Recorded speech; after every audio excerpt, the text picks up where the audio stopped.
Numerical number 5 is 13.5. The electric potential at a point in an electric field is 10 power 4 volt. If a charge of 100 microcoulomb is brought from infinity to this point, what would be the amount of work done on it? So हमें electric potential बता दिया गया है कि electric potential at a point in electric field कितना है 10⁴ volt और charge जो है वो है एक मिनट चार्ज जो है हमारे पास दैट इज़ 100 माइक्रोकोलम एंड अब हमने अमाउंट ऑफ वर्क डन को बताना है. इट मीन्स हम डेटा को पहले लिखते हैं कि हमारे पास पोटेंशियल कितना प्रोवाइड किया गया है हमें दैट इज़ 10⁴ कूलम.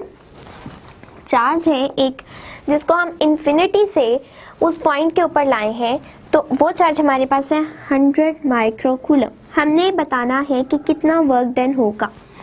सबसे पहले इसके स्टेटमेंट को हम समझते हैं कि लेट्स सपोज एक पॉइंट इन्फिनिटी पे पड़ा हुआ है. ठीक है, इन्फिनिटी मीन्स बहुत दूर, काउंटलेस. ठीक है, अब वो उस चार्ज को हम लोग उसके ऊपर चार्ज था 100 माइक्रोकूलम.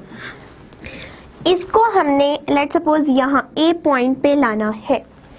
हम क्या करवाएंगे, हम इसके ऊपर वर्क डन करवाएंगे कि हम इसको यहाँ से इस पॉइंट तक लेके आ सके, जबकि हम इसको इस पॉइंट से इस पॉइंट तक लाने के लिए पोटेंशियल प्रोवाइड करें 10⁴ वोल्ट.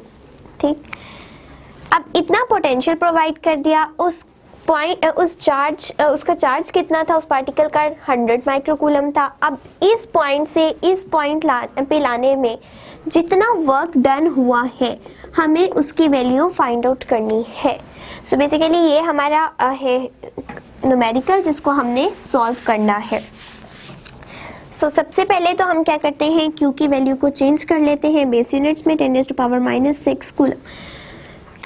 बहुत सिंपल सा ये हमारे पास न्यूमेरिकल है क्योंकि वर्क डन किसके इक्वल होते हैं, W = Q del V. ठीक, यानी कि अगर हम चार्ज के ऊपर पोटेंशियल डिफरेंस प्रोवाइड कर रहे हैं तभी वो उस इन्फिनिटी पॉइंट से ए पॉइंट तक आ रहा है, तो इन दोनों को जब हम मल्टीप्लाई करेंगे सिंपली हमारे पास क्या आ जाएगा, W आ जाएगा. अब यहाँ पे हम del V यूज नहीं करेंगे क्योंकि हमें पोटेंशियल जो दिया गया वो 10⁴ वोल्ट दे दिया गया है. ठीक है, अब लेट्स सपोज अगर हम इसको del V भी करना चाह रहे हैं तो क्या करेंगे, V1 इनिशियली हमने इतना दिया, फाइनल पे हम इसको 0 भी कह सकते हैं, 0 volt. So difference find out करेंगे del V which will be V1 - V2 और अगेन वो कितना आ जाएगा 10⁴ वोल्ट. इसलिए ये हमें टोटली डिफरेंस ही बता दिया गया है एंड बल्कि यहाँ पे मेंशन ही इसको नहीं इसी तरह मेंशन किया गया है. लेकिन del V भी अगर हम करेंगे तो इस तरह से कि फाइनली हम 0 लेंगे एंड del V 10⁴ वोल्ट ही आएगा. तो हम सिर्फ इसी वैल्यू को यूज़ करेंगे एंड Q के साथ मल्टीप्लाई करेंगे तो हमारे पास वर्क डन आ जाएगा. सो वैल्यूज़ को यहाँ पे लिखते हैं 100 × 10⁻⁻⁶ multiply by 10⁴. So work done हमारे पास कितना आएगा, 100 × 10⁻⁻⁶ multiply by 10⁴. It is 1 joule. सो ये हमारा वर्क डन कितना हुआ कि अगर हम इस Q चार्ज को इन्फिनिटी से किसी एक ए पॉइंट पे लाना चाह रहे थे जबकि हम पोटेंशियल डिफरेंस कितना दे रहे थे 10⁴ वोल्ट, तो हमें कितना वर्क डन करना पड़ा, हमें 1 जूल वर्क डन करना पड़ा. अब मोस्टली स्टूडेंट्स यहाँ पे जब साइंटिफिक कैलकुलेटर यूज़ करते हैं तो उन्हें इस चीज़ में बहुत कन्फ्यूजन होती है कि इसको सॉल्व किस तरह से करना है. सो आपने क्या करना है, जस्ट 100 लिखना है. ठीक है, 100 लिखने के बाद यहाँ पे आपको सबसे नीचे नज़र आ रहा होगा इंटू 10⁻x. ठीक है, देन आपने उस चीज़ को प्रेस करना है और आपके पास किस तरह से लिखा हुआ आ जाएगा, मैं आपको इस तरह से आ जाएगा. आपने 100 लिखा, ठीक है, देन आपने इसको प्रेस किया जो कि ये इंटू क्रॉस 10⁻x लिखा हुआ है तो आपके पास इस तरह से लिखा हुआ आ जाएगा. देन आपने पावर के लिए क्या लिखना है, माइनस एज इट इज लगाना है, 6 प्लेस कर देना है. ठीक, अब ये जो 10⁻⁴ है इसको लिखने में बहुत बच्चे गलती करते हैं. इसको आप डायरेक्ट यूँ नहीं लिख सकते कि इंटू 10⁴, आपको इसके लिए क्या करना पड़ता है 1 इंटू 10⁴, क्योंकि इसको 1 लिखने से कोई फर्क नहीं पड़ा, अगेन वो क्या बन रहा है 10⁴ ही बन रहा है। लेकिन जब हम कैलकुलेटर में सॉल्व करेंगे आपने इस तरह लिखने के बाद मल्टीप्लाई 1 लगाना है, ठीक है। 1 लगाने के बाद अगेन इसको प्रेस करेंगे, आपके पास इस तरह से आ जाएगा पावर में, एंड देन आपने आगे 4 लिख देना है। तो आप जब इसको डायरेक्ट लिखने के बाद प्रेस करेंगे एंटर, देन आपके पास क्या आ जाएगा 1 आंसर आ जाएगा। सो ये रहा हमारा न्यूमेरिकल नंबर 13.5। नेक्स्ट की तरफ मूव करते हैं which is 13.6। 13.6 is a point charge of 2 coulomb is transferred from a point at potential 100 volt to a point at potential 50 volt. What would be the energy supplied by the charge? So again वही सारा कुछ हमें करना है, energy find out करनी है। Energy basically क्या होता है, वर्क डन ही होता है। चार्ज भी बता दिया गया है, लेकिन यहाँ पे हमें पोटेंशियल डिफरेंस बताया गया है कि इस पॉइंट पे इतना पोटेंशियल प्रोवाइड किया गया, इस पॉइंट पे इतना पोटेंशियल प्रोवाइड किया गया। सो Q आपके पास कितना है 2 कूलम, पोटेंशियल V1 आपको 100 वोल्ट प्रोवाइड किया गया, पोटेंशियल V2 50 वोल्ट प्रोवाइड किया गया, यानी इनिशियली इतना था, फाइनली इतना हो गया, चार्ज इतना है, आपने वर्क डन फाइंड आउट करना है। अगेन वही फॉर्मूला अप्लाई करेंगे, W equals to Q del V। Q कितना है हमारे पास 2, डेल V किस रहेगा V1 माइनस V2।